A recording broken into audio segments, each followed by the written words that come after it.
네, 참 좋은 날입니다. 주님의 은혜가 충만하시기 바라겠습니다. 오늘 말씀은 고린도전서 11장 26절에서 34절입니다. 너희가 이 떡을 먹으며 이 잔을 마실 때마다 주의 죽으심을 그가 오실 때까지 전하는 것이니라. 그러므로 누구든지 주의 떡이나 잔을 합당하지 않게 먹고 마시는 자는 주의 몸과 피에 대하여 죄를 짓는 것이니라.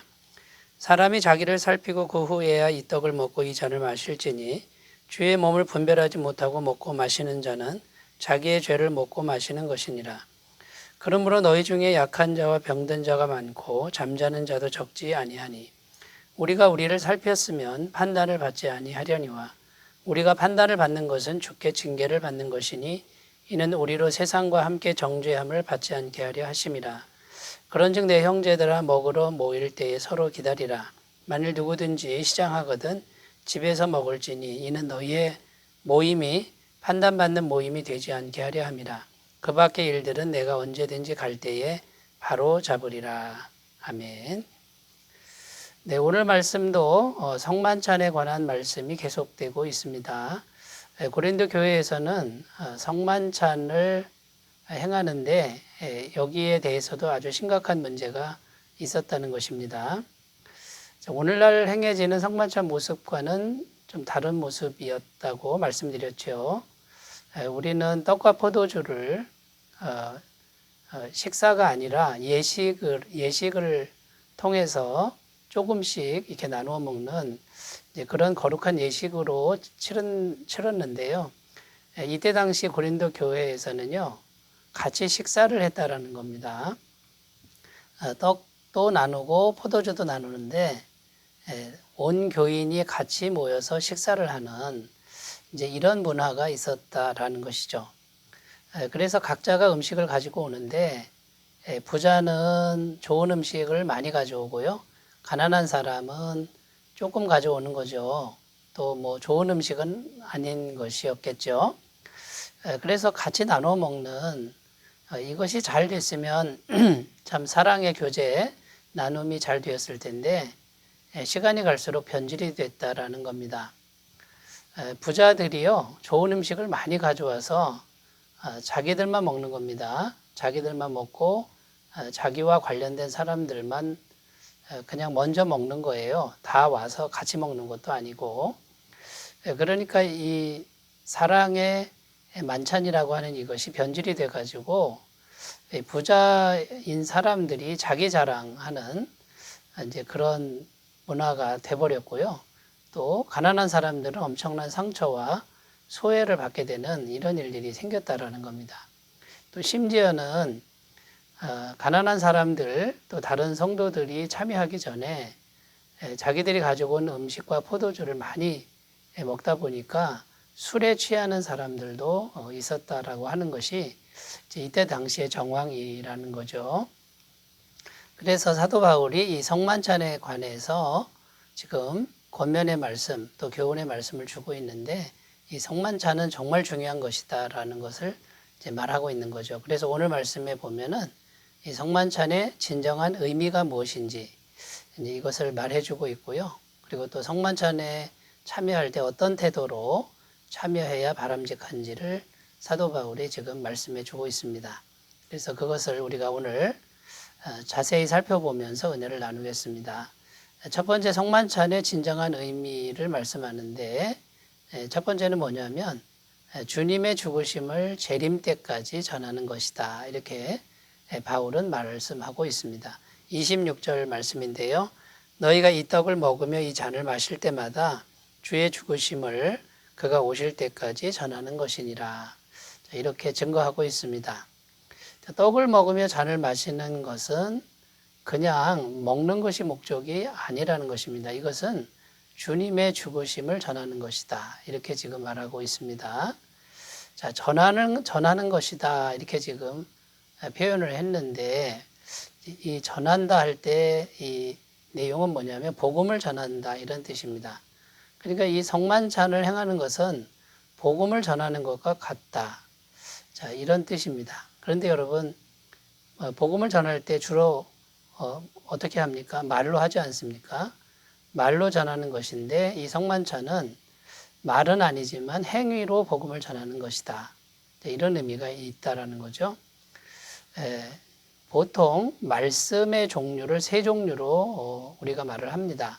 말씀에는 세 종류가 있는데 첫 번째는 기록된 말씀이죠. 성경을 말하는 것이고요. 두 번째는 선포된 말씀, 이것은 설교를 말하는 것입니다. 자, 세 번째 보이는 말씀, 이렇게 우리가 지금 부르고 있는데 그게 뭐냐면 바로 성찬식입니다. 떡과 포도주를 먹는 예식입니다. 그 행위를 통해서 보여주는 말씀인데 이것도 역시 말씀이라고 그렇게 부르고 있습니다. 자, 그래서 이 세 가지가 다 말씀인데 반드시 입으로만 전하는 게 아니라는 겁니다. 성찬식이라고 하는 이 예식은 복음을 전하는 보여주는 말씀, 보이는 말씀. 그러니까 얼마나 중요한 의미가 있는 것입니까? 그래서 이 성찬식은 그냥 먹는 목적이 아니라는 거죠. 거기에만 머문다 그러면 이것은 너무나 가치가 떨어지는 것이고 또 육적인 것이 되는 것이죠. 그래서 우리가 이 성찬식의 위치를 말씀의 위치에 올려놔야 그것이 바른 위치라고 지금 말하고 있는 것입니다. 자, 전한다 그러는데 뭘 전하는 것입니까? 주님의 죽으심을 전하는 것이다. 지금 이렇게 말하죠. 곧 십자가에서 온몸을 찢으신 주님의 몸, 또 다 흘리신 주님의 피, 이거를 전하는 예식이 바로 이 성찬식입니다.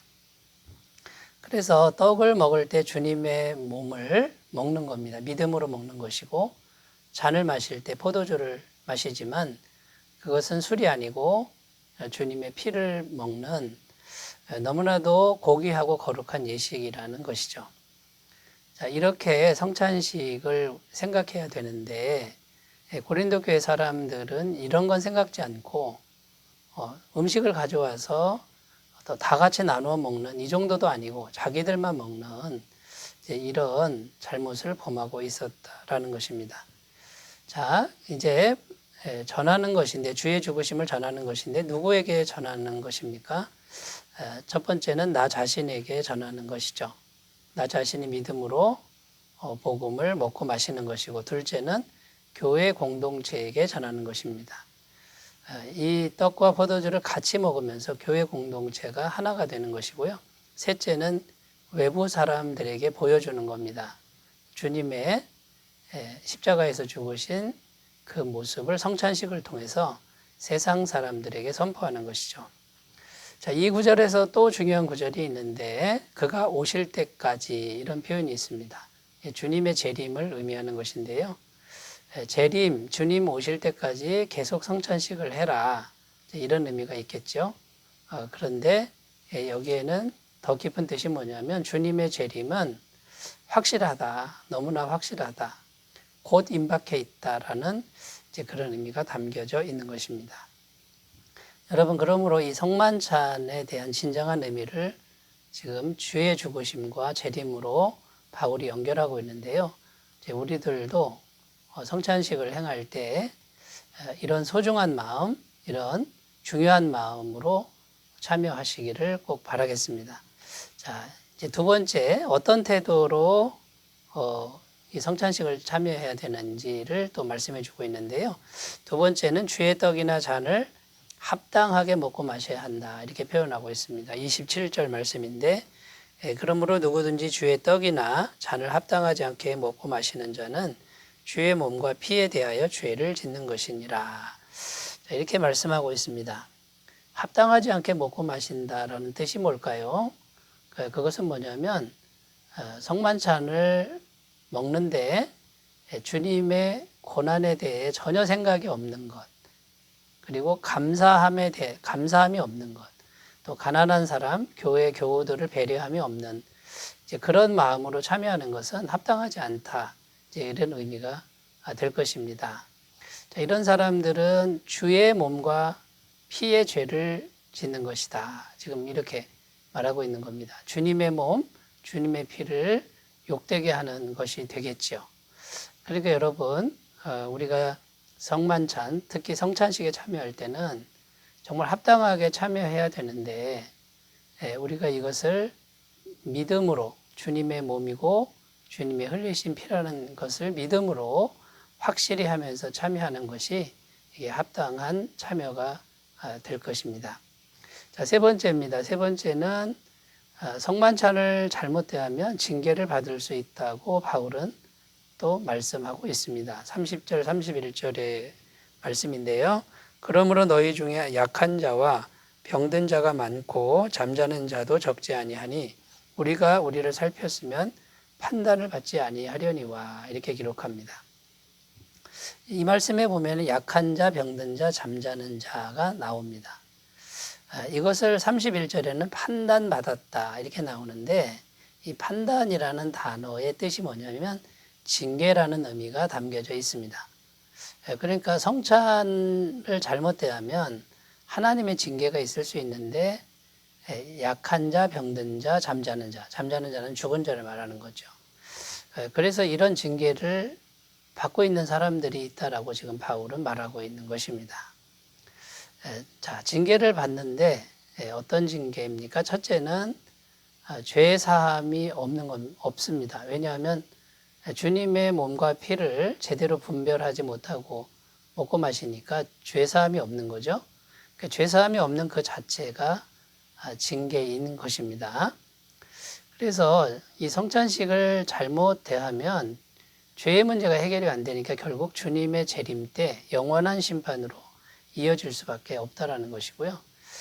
두 번째, 재림 전에 주님이 다시 오시기 전에 구원받은 자에게 이 성찬식을 잘못 대하면은 구원은 흔들리지 않지만 이런 작은 징계들이 있을 수 있다라는 의미가 되겠습니다. 자, 그러면 우리가 이제 어떻게 이 성찬에 참여해야 됩니까? 33절에 이렇게 기록하죠. 그런즉 내 형제들아 먹으러 모일 때에 서로 기다리라. 자, 연약한 성도님들 또 가난한 성도님들 소외시키지 말고 음식을 먼저 먹지 말고 다 올 때까지 서로 기다려라. 그리고 34절에 보면 먹으려면 집에서 먹고 와라. 자, 이렇게 지금 바울은 권면하고 있습니다. 그러니까 먹는 것이 주가 아니고요. 또 좋은 음식 가져다가 그것을 자랑하며 먹는 거라면은 그건 잘못된 성찬이라는 겁니다. 여러분, 주님의 살과 피를 기념하면서 모여서 그것을 거룩한 믿음으로 예배로 승화시키고 그 다음에 그 음식을 가난한 사람들, 사랑하는 교우들과 골고루 차별 없이 나눠 먹는 이런 모습이 진정한 성만찬의 의미가 될 것입니다. 우리가 살아가는 모든 현장 속에서 우리가 무엇을 하든지 주님의 죽으심을 기억하고 십자가를 기억하고 살과 피를 기억하면서 사랑을 전하는 그런 삶이 되시기 바라겠습니다. 기도드립니다. 하나님 아버지, 성만찬은 주님의 십자가 죽으심이요 주님의 몸과 피를 기념하는 것입니다. 우리가 이것을 정말 소중한 마음으로 잘 행할 수 있도록 도우시고 주님의 사랑의 마음으로 다른 사람을 사랑할 수 있게 하여 주옵소서. 예수님의 이름으로 기도드립니다. 아멘. 오늘도 좋은 날 되시기 바라겠습니다. 감사합니다.